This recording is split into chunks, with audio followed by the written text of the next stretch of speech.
Maliens, mes chers compatriotes, demain 22 septembre 2023, le peuple malien célèbre le 63e anniversaire de l'indépendance de notre pays. Le premier sous la 4e République. Ceci m'offre l'heureuse occasion de m'adresser à vous avec fierté et reconnaissance. En ces jours de souvenirs, nous rendons hommage au président Modibo Keïta, à ses compagnons, à tous les martyrs qui ont, par leur lutte mémorable, conduit le Mali à sa libération et tracé la voie de la souveraineté. Maliennes, Maliens, mes chers compatriotes, depuis la rectification de la transition et la tenue des assises nationales de la refondation, notre pays a engagé des grands chantiers de réforme, répondant ainsi aux préoccupations soulevées par le peuple dans les domaines de la sécurité, de la gouvernance de l'État, de la justice et du développement socio-économique. Maliennes, Maliens, mes chers compatriotes,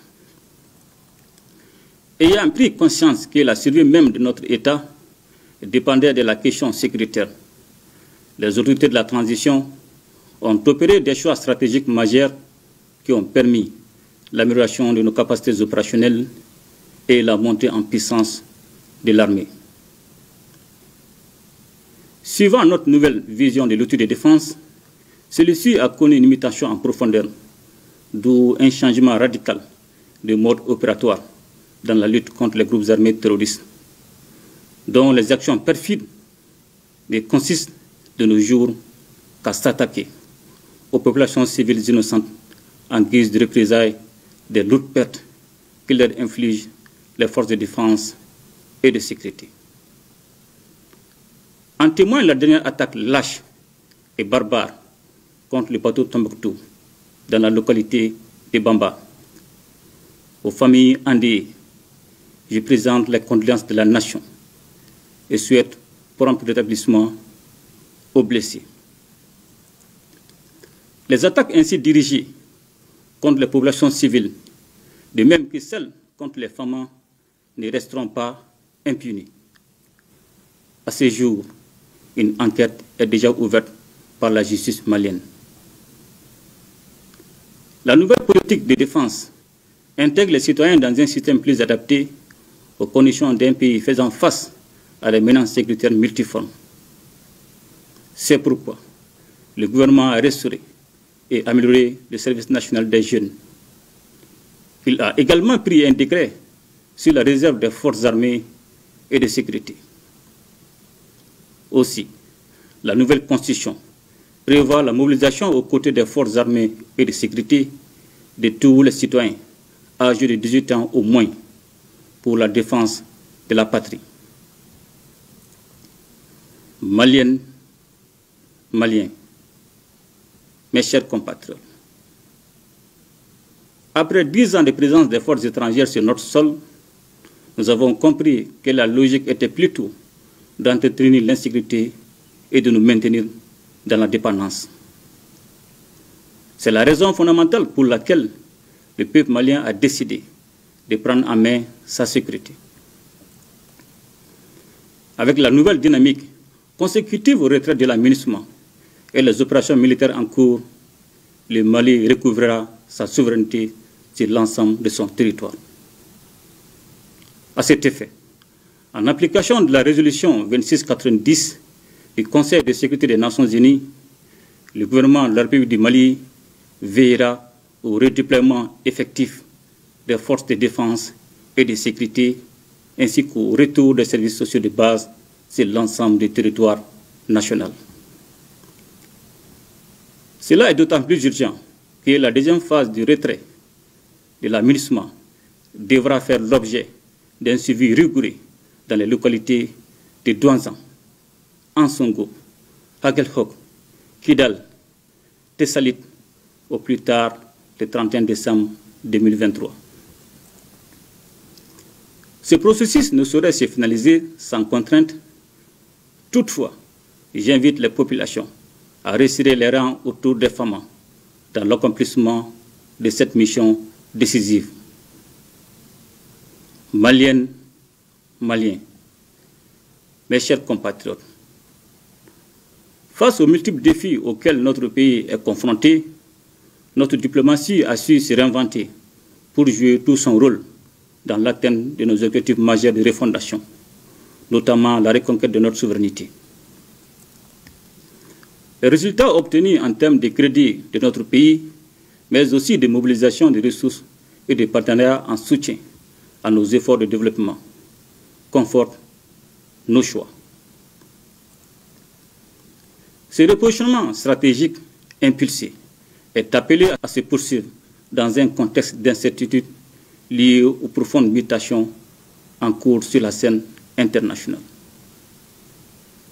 Maliennes, Maliens, mes chers compatriotes, notre pays compte sur son capital humain pour relever les défis de la construction d'une nation prospère.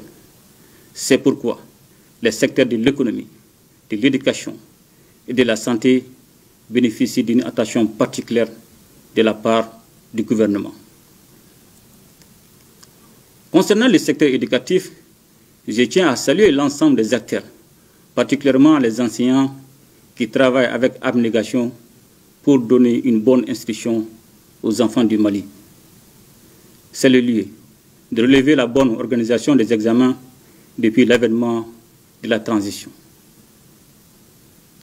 Cette année, les capacités d'accueil au niveau du secondaire seront renforcées avec la construction de lycées dans certaines régions. Au niveau de l'enseignement supérieur, la création du centre d'intelligence artificielle et de robotique est la preuve que le Mali entend promouvoir son développement par les technologies modernes. Conscient des difficultés qui assaillent le système éducatif et de la nécessité de réunir les acteurs, comme le recommandaient les Assises nationales de la refondation, le gouvernement prépare activement les États généraux de l'éducation. Cette rencontre s'attachera à proposer des solutions consensuelles aux problèmes diagnostiqués en vue de sortir notre système éducatif des contraintes structurelles qu'il connaît. Maliennes, Maliens, mes chers compatriotes, l'emploi des jeunes participe au développement économique et à la stabilité sociale du pays. Au-delà des recrutements dans la fonction publique, le gouvernement travaille à mettre en place les meilleures conditions pour l'employabilité des jeunes ainsi que la création des emplois. Dans le nouveau contexte lié au retrait de l'aménagement, le gouvernement a élaboré une stratégie d'atténuation des impacts socio-économiques. La santé de la population constituant une priorité pour le gouvernement, nous avons pris diverses mesures pour l'amélioration du plateau technique en procédant à l'équipement de certains hôpitaux. Par ailleurs, plusieurs centres hospitaliers ont été dotés d'ambulances qui permettent d'assurer désormais une prise en charge rapide des malades. Sur le plan sportif, de nombreux chantiers de construction ou de rénovation d'infrastructures sont en cours de réalisation. Toutes choses qui motivent la jeunesse dans plusieurs disciplines sportives. Au nom de notre peuple, j'adresse mes chaleureuses félicitations à tous nos champions. Maliennes, Maliens, mes chers compatriotes, je voudrais en ce jour anniversaire saluer la résilience du peuple malien qui consent d'énormes sacrifices pour que nous puissions atteindre nos nobles objectifs de développement et de reconquête de notre souveraineté. Aussi, le gouvernement est à pied d'œuvre pour résoudre les problèmes liés à l'approvisionnement de la population en denrées de première nécessité et de la fourniture des services sociaux. Je voudrais également saluer la signature du pacte de stabilité et de croissance entre le gouvernement, le patronat et les syndicats de travailleurs. La signature de ce document si important démontre le souci de l'ensemble des acteurs de mettre la stabilité de l'État au-dessus de tout et de créer un climat social apaisé, gage de développement socio-économique auquel nous aspirons tous. Maliennes, Maliens, mes chers compatriotes, le Mali vient d'adopter un nouveau code minier accompagné de la loi sur le contenu local.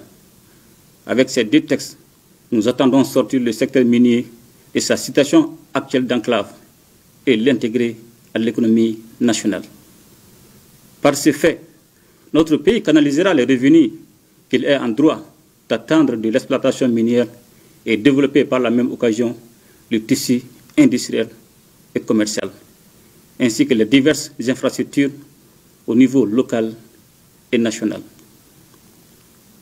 La création de la société de recherche et d'exploitation minérale, une société appartenant à l'État à 100% et qui sera chargée de faire de la recherche et de l'exploitation minière et prendre des participations dans le capital d'autres sociétés, participe de cet esprit.